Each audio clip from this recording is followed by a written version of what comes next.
بسم اللہ الرحمن الرحیم۔ السلام علیکم، میں ہوں قاری اللہ یار، اپنے YouTube channel Iqra online Quran پر آپ کو خوش آمدید کہتا ہوں۔ جیسا کہ آپ کو معلوم ہے کہ احکام تجوید میں مخارج کا سلسلہ جاری ہے۔ ہم نے پچھلے اسباق کے اندر حروف حلقی قاف کاف جیم شین یا کے مخرج پڑھے ہیں۔ آج ہم ضاد کا مخرج پڑھنے والے ہیں، لیکن اگلے سبق سے پہلے آنے والے مخرج کے بارے میں کہ ضاد کے مخرج کو کس طرح ادا کرنا ہے، اس کے لیے چند ضروری باتیں کرنا ضروری ہے۔ ضاد کو یا ضالین پڑھیں گے، یا ضا سے ضالین پڑھیں گے، یا دال سے دالین پڑھیں گے، یا زال سے زالین، یا زا سے زالین۔ ضاد کو ضاد پڑھنے پر کیا نماز درست ہوتی ہے یا نماز فاسد ہو جاتی ہے، ان تمام باتوں کا حل انشاءاللہ اس ویڈیو کے اندر موجود ہے۔ آپ ہمارے ساتھ رہیے، انشاءاللہ ان سب سوالوں کے جواب آپ کو مل جائیں گے۔ پہلی بات، حرف ضاد صرف عربی زبان میں موجود ہے، عرب کے علاوہ کسی اور زبان میں حرف ضاد استعمال نہیں ہوتا۔ اگر کسی زبان میں ضاد استعمال ہوتا بھی ہے تو صرف عاریتاً مانگ کر لکھنے کے لیے، لیکن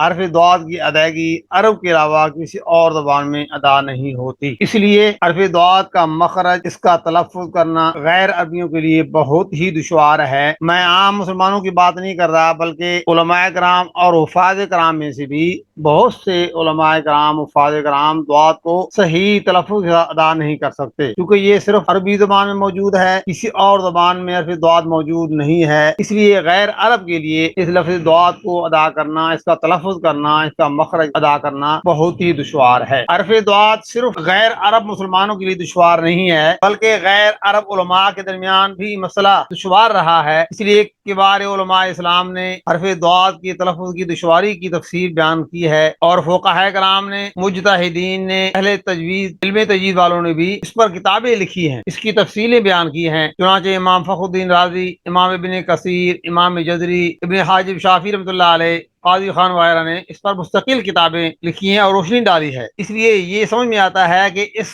حرف کی ادائیگی صرف غیر عرب کے لیے نہیں، بلکہ عربی مسلمانوں کے لیے بھی اس کو ادا کرنا مشکل ہے، دشوار ہے، اور عربی زبان کے اندر عرب علماء نے بھی اس پر بہت سی کتابیں لکھی ہیں، احکامات جاری کیے ہیں۔ تیسری بات یہ ہے کہ بر صغیر میں حرف ضاد کو لے کر اختلافات اور جھگڑے، ایک زمانہ تھا بر صغیر میں حرف ضاد کو لے کر اختلافات اور جھگڑے عروج پر تھے، اور مسلک کی بنیاد اس بات پر واضح ہو جاتی ہے کہ یہ ضاد پڑھنے والے ہیں یا ضاد پڑھنے والے ہیں۔ اگر کوئی مولوی بریلوی مسلک کی مسجد میں جا کر نماز پڑھاتا اور نماز میں اگر وہ ضاد کو ضاد پڑھ لیتا تو نماز کے بعد فتوے شروع ہو جاتے کہ یہ تو دیوبند ہے یا وہابی ہے، اور اس کے ساتھ توہین آمیز کلمات کا سلوک کیا جاتا۔ اب تو چونکہ یہ مسئلہ الحمدللہ کافی تھم چکا ہے، لیکن اس وقت کسی مولوی کو، کسی امام کو پرکھنے کا، جانچنے کا یہ طریقہ تھا کہ یہ ضاد پڑھتا ہے یا ضاد پڑھتا ہے۔ حالانکہ جو مقتدی ہوتے ہیں ان الف با پڑھنی بھی نہیں آتی ہوتی، لیکن امام صاحب کی قرات توجہ سے سنتے کہ یہ ضاد پڑھ رہا ہے یا ضاد پڑھ رہا ہے۔ ضاد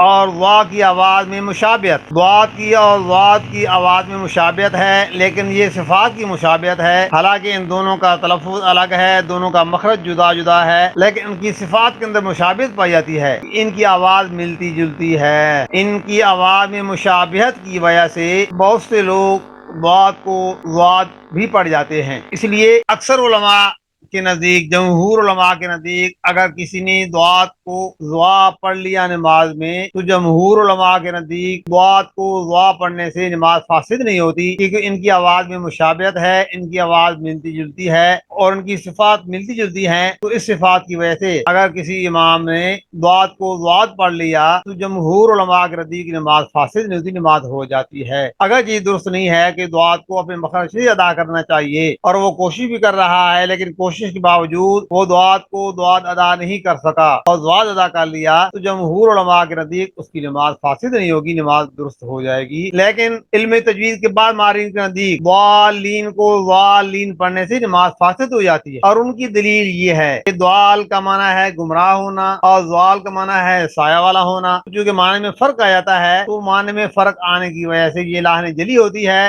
تو نماز فاسد ہو جاتی ہے۔ لیکن جمہور علماء کے نزدیک کیونکہ صفات میں مشابہت پائی جاتی ہے تو اس کی وجہ سے اس کی نماز فاسد نہیں ہوگی۔ اور ساتویں بات یہ ہے، کیا ضاد کی جگہ دعا دال کے ساتھ کیا کوئی عربی میں کوئی لفظ ہے کہ دعات کی جگہ دعا دال کے ساتھ دعا کیا عربی میں کوئی لفظ ہے؟ تو یاد رکھیں عربی کے اندر دعات کا کوئی لفظ عربی میں موجود نہیں ہے، اس لیے اگر کوئی دعات کو دعات پڑھے گا دال کے ساتھ تو یہ عربی لفظ نہیں ہے۔ اس وجہ سے اگر کوئی آدمی نماز میں دعات کی جگہ دعا دال کے ساتھ ادا کرتا ہے تو اس کی نماز ادا نہیں ہوتی۔ تو خلاصہ یہ ہوا قرآن کریم کی تلاوت کرتے وقت دعات کو ان چار الفاظ سے الگ کرنا ضروری ہے کہ دعات کی مشابہت ان چار الفاظ کے ساتھ نہ ہو، کہ دعات کو ادا کرتے وقت اسے ان چار الفاظ سے الگ کرنا، ان چار حروف سے الگ کرنا، جدا کرنا ضروری ہے۔ دعات کو دال سے الگ کرنا، دعات کو زال سے الگ کرنا،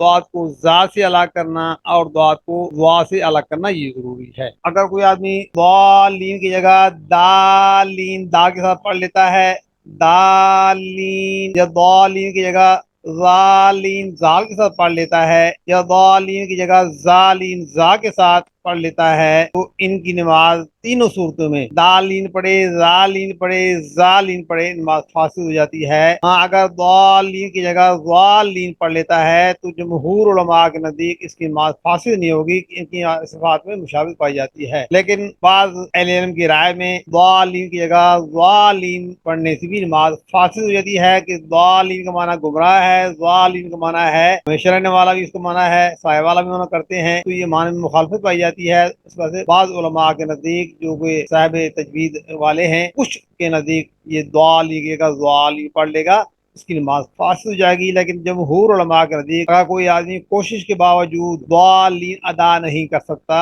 اور ضالین پڑھ لیتا ہے تو ان کے نزدیک یہ نماز درست ہو جائے گی۔ یہ تین صورتیں ہیں نماز کے فاسد ہونے کی، دالین ذالین ذالین، بالاتفاق ان تین صورتوں میں نماز فاسد ہو جاتی ہے۔ میں امید کرتا ہوں کہ آپ نے ان کا فرق سمجھ لیا ہوگا۔ انشاءاللہ آئندہ لیسن کے اندر ہم ضالین کو کیسے ادا کرتے ہیں انشاءاللہ آپ سیکھ پائیں گے۔ تب تک کے لیے اجازت، السلام علیکم۔